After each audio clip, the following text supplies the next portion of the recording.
Now, sometimes we won't be able to draw triangles and get exact values. That happens fairly often, especially in our applied problems. So you're going to use a calculator. Okay, so just remember that arctangent, that is the same thing as inverse tangent. So on your calculator, you're putting inverse tangent of 4.84. Okay, make sure you're in radian mode. These are all in radians. So I'm just going to jot the answers in here. Double check that when you put these into your calculator, it gives you what it says it's going to. This one is no solution. This one is 1.93 radians, and this one is 0.25.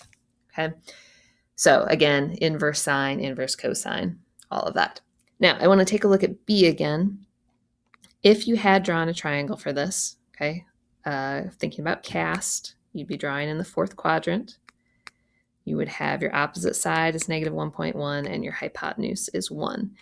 And this is not possible because your opposite side is bigger than your hypotenuse. So that's why it's no solution. And your calculator knows that.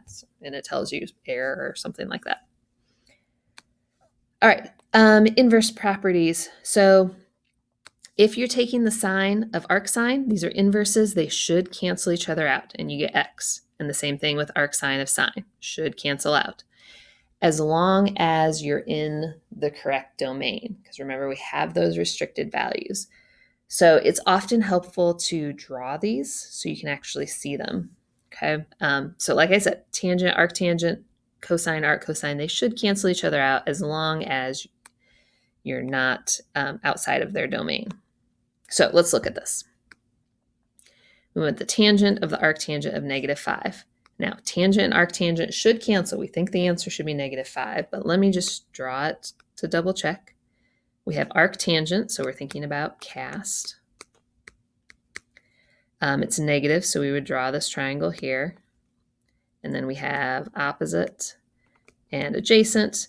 And so then we want to find the tangent of this angle. Well, it is in fact going to be negative 5. Okay, so that one did work. It'd be great. Okay, let's check out this one.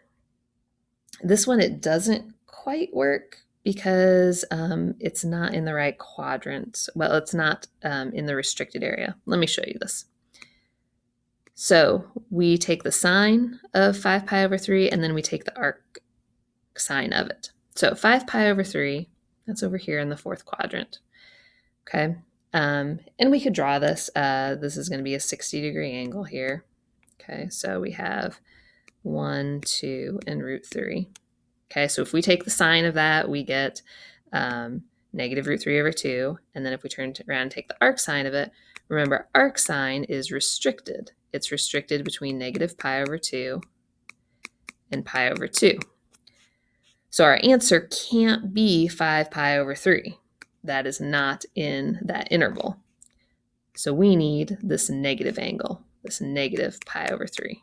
Okay, this is the answer because it's in the interval. So the triangle helps us see that. Notice also that negative pi over 3 is a coterminal angle to 5 pi over 3. So the reason these don't just plain old cancel each other out is because when you do arc sine, we have to be in this interval. So that's why we need to adjust it to negative pi over 3. Okay, last one. Now looking at this, we might say, oh, cosine, inverse cosine is going to cancel. It's going to give you pi. Well, let's look at this a little closer. We're taking the cosine of pi. So we're taking the cosine of 3.14. So this is some sort of triangle, I guess in the first quadrant. Oh, no, it's not in the first quadrant. It's inverse cosine of pi. Yeah, that's right. Okay. Adjacent is pi, so the adjacent side is 3.14, and the hypotenuse is 1. That's not even possible. This thing right here, not possible. So there's no solution to this. So make sure you're drawing your triangles to make sure that these work. Like I said, usually tangent and arctangent will cancel each other out, but sometimes adjustments have to be made, and sometimes it doesn't work.